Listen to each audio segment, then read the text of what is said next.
song. Opera singer, no less. Two guys making out. What the hell am I supposed to do?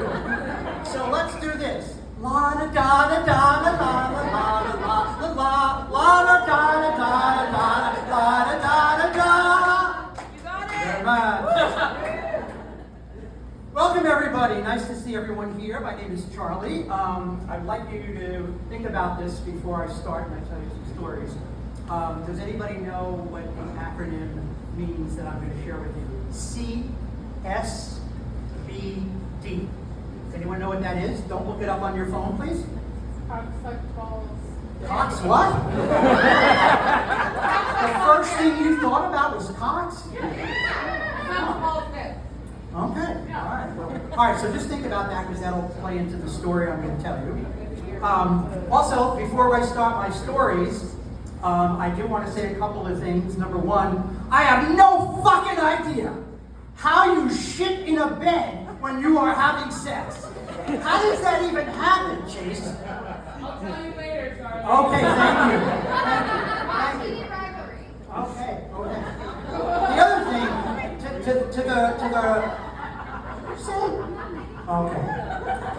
to the Russian dude with the accent. I'm Italian, hot-blooded Italian, from Sicily. I don't know about your accent or what the deal is in Russia, but I have to tell you, Italians can last a hell of a lot longer than 1 minute. So just keep that in mind. Keep that in mind. And to the 21-year-old who is looking for a meal, where is she? Is she still here? Okay. Hi there. How are you? Well, listen. I fit the profile of that older man.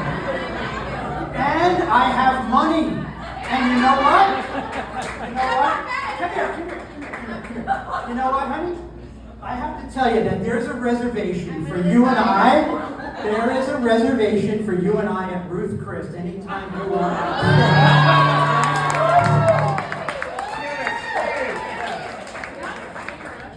Okay, so obviously I've been on this planet a lot longer than most of you.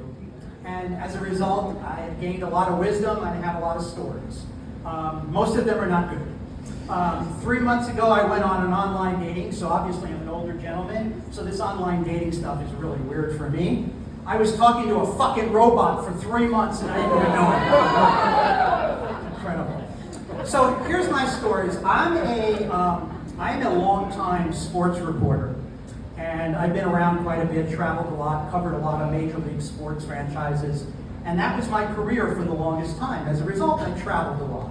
And as a result, I met a lot of people, specifically women. So some of the stories I'm going to tell you are related to that time of year. I was probably in my 30s or 40s. And don't look at me like that's 50 years ago, because I'm not that old.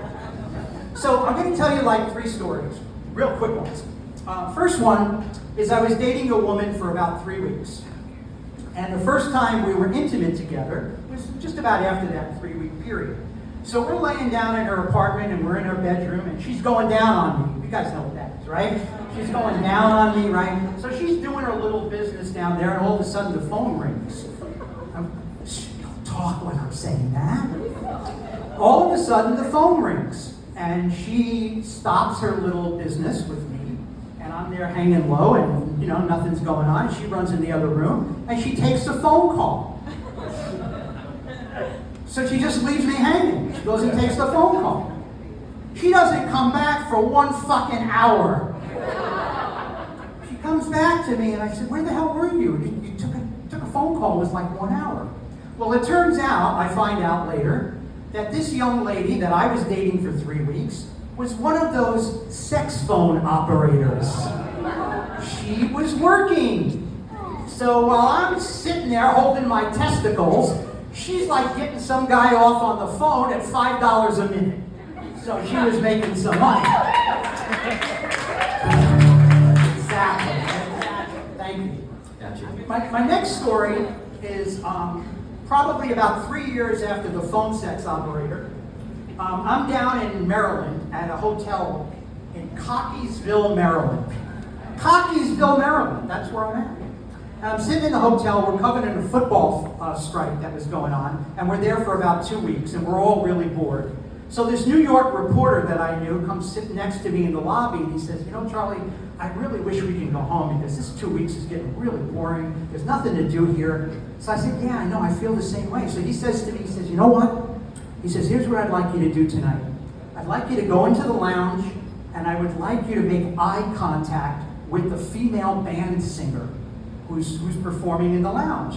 And I said, okay, that sounds good. Why do you want me to do it? He said, just go do it. Don't worry about it. Just sit in the front row, have a drink, and make contact with the female singer. And I do exactly what he's telling me to do. And she comes over and sits at my table during her break, and we start chatting. Long story short, at the end of the night, she comes back to the table. She goes, would you mind walking me back to my hotel, which is only like 4 blocks away? So I'm figuring, wow, this is going to go pretty well. She wants me to take her back to her room and blah, blah, blah. So we go back to her room. No sooner I walk in the door, she grabs my hair and she starts pulling it and throwing me up against the wall. And she pulls out a paddle and she starts beating me. And she's smacking me in the head, and I'm saying, uh-oh, I am here with an S&M lady. And at the time, I was like 5 years beyond a marriage, right? So I really wasn't dating a lot. So a lot of this stuff was sort of surprising me because I really wasn't sure what I was heading into with some of these dates. So she's beating me up, and I'm going through the night there with her, and I said, what am I going to do? I can't really physically do anything to her because then I might get myself in trouble. So I'm just taking it. I'm lying on my back, and she's beating the shit out of me. I mean, literally just beating the shit out of me. And I don't know what to do, right? So finally, I decided to use a little psychology. So I started saying, what's going on with this chick? I got to talk to her, right? So I start talking to her, and I realized that she had some bad history in her life. So I kind of calmed her down. Well, the funny part of this story is, the next day, in the hotel lobby, I see that same guy who decided I should make contact with that woman. And he says to me, so how did your night go last night? Did she start pulling your hair when you got in the hotel room? And I said, you bastard. You had the same night with her the night before. And that's what he did. He wanted to hook me up because he knew exactly what she was going to do. Okay, now this is the story that I came here to tell you, okay? So this one is, I'm down in Fort Lauderdale, Florida, and I'm covering the New York Yankees spring training camp. And after camp was over one day, 2 buddies and myself went to a club. We're sitting at a table, 3 guys, and we're not really on the prowl, but 3 guys together in Fort Lauderdale, sooner or later they're going to be on the prowl. So we see this table across the way, about 10 feet from us, and there are 3 other women there. So like the egotistical men that we were at the time, we decided that we were going to approach that table, and each of us were going to approach one of the women. So we wrote down 3 numbers and we dropped them in a glass. And we decided to pick out a number, and whatever number we picked out, that was the woman that we were going to go to talk to at the next table. So I got my little number 2 out, and there was the girl sitting at the table. She was a little brunette, very petite, looked very conservatively dressed, and I said, okay, that's fine, I really wasn't sure what was going to happen here. I live in New Jersey. She lives in Fort Lauderdale. I didn't think anything was going to happen, right? So I go and I talk to her, and things are going really well, and she's telling me she's Catholic. I'm Catholic. She's telling me she's Italian. I'm Italian. And I'm figuring, a Catholic girl, Italian, probably a virgin at this point. Who knows, So I'm talking to her, and things are going really well. She goes, would you mind, I know you live in New Jersey, but, I'd like to spend some time alone with you. Would you mind walking me to my house? I live like 4 or 5 blocks from here. And I'm saying, well, this is going pretty well, despite the fact of the distance and so forth. So I walk her back to the house, and we give a little make-out kiss in front of the house, and, nothing else happened. And she says, well, you know what, this was really nice. Hopefully I'll see you soon. I said, yeah, right. I'm 1,000 miles from this woman. She's never going to see me again, right? Well, I go back home to New Jersey, my little house in New Jersey, and about a week later, after I left Fort Lauderdale, she calls me. And she says, Charlie, I just bought a ticket, and I'm going to fly into Newark Airport, and I'm going to come visit you. Wow, that's pretty good. I didn't spend a lot of time with this woman. She really must like me. She's going to fly all the way to New Jersey to come spend time with me. Very nice. So I said to her on the phone, where do you want to stay? She goes, well, I was hoping I'd stay with you. Okay, even better. So I go and I pick her up at Newark Airport, and I have a good conversation with her coming back. and everything's cool. You know, she seemed just as conservative, just as nice as she was when I saw her at the club. Well, we walked into my house, and I swear we were in there for 3 seconds, and she went absolutely Glenn Close on me. She just started ripping my clothes off in the living room. We were dropping our underwear and our socks in the foyer, and we were going to the bedroom. And there we are in the bed, and we are having very, very hot sex. Well, I'm just saying, we were having some hot sex. I mean, I would talk to her, but she's a little younger, you know? And we were having some really hot sex. So this was pretty intense, you know? And I'm lying there. Now, keep in mind, my position was on my back and I was on the bottom, you know? So she was on top and she's gyrating and pumping away and she's going crazy. And I'm thinking, wow, you know? And by the way, I don't want to brag, okay? But I might be able to go a couple of hours when I was younger. I'm not so sure about now, but when I was younger, I could go a couple of hours. Well, this woman would not stop. She kept going and going and going, and finally 2 hours have gone by. My dick is just about had it, right? I don't know what's going on, but she wants to keep gyrating and pumping and pumping and pumping. So orgasm here, orgasm there, orgasm here, orgasm, orgasm, orgasm, orgasm. She would not stop. Ooh, what I realized was I was in this bed with, anybody want to guess? No? What? A nymphomaniac. Now, back in the day, it was okay to say a nymphomaniac.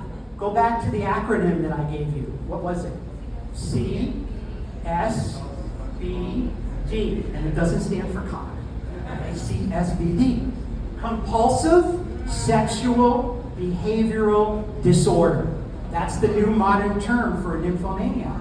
I couldn't get rid of her. I was on my back after 2.5 to 3 hours, and all I kept saying was, you know, I'm kind of getting hungry. Can we get something to eat? I want to get something to eat. Can we stop? She would not stop.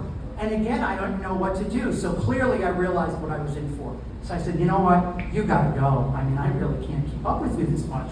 I mean, you're killing me here. I'm going to die of a heart attack, right? So I said, listen, with all due respect, this is not what I was hoping for. So I pick up a phone, I call Newark Airport, and I got her a ticket to go back to Fort Lauderdale. Now, here's the best part of this. We get in the car, we're heading back to Newark Airport, and I lived about 20 miles from Newark Airport. And she says to me, would you mind if we detoured? I want to go visit my mom's grave. This woman was packed. I mean, she wanted to visit her mom's grave at the cemetery. This is a true story. I'm not making this up. So I pull over and I'm figuring, you know what? All right, I'll be nice. I think that's kind of a nice gesture. She wants to visit her mom in the cemetery. So we go to the gravesite where the tombstone is. And I'm looking at the name on there and I say, this doesn't even match your mom. You know, this is not your mom. This is just some strange tombstone here, the person you don't even know. She goes, well, you know what? I always wanted to fuck a man on a gravestone. I ran to my car. I said, you get your own fucking way to Newark Airport because I am leaving. That's the story, folks. Thank you very, very much. Give it up for Charlie, everybody. CSBD. My name is Charlie. My colonoscopy is clean. This woman would rather fuck the phone than me. What the hell? Eye contact hotel. This singer wants me very well. With welts on my ass and a fist in my tail. This New York reporter set me up to fail. Spring training, New Jersey. Italian, she's the one for me. What are the odds that I ever see? 1 week goes by, she's there with me. She's crazy. She planned the attack. Oh, Charlie, you gotta stop ending up on your back. Impulsive behavior disorder. Charlie, next time, run for the door. Give it up for Charlie, everybody.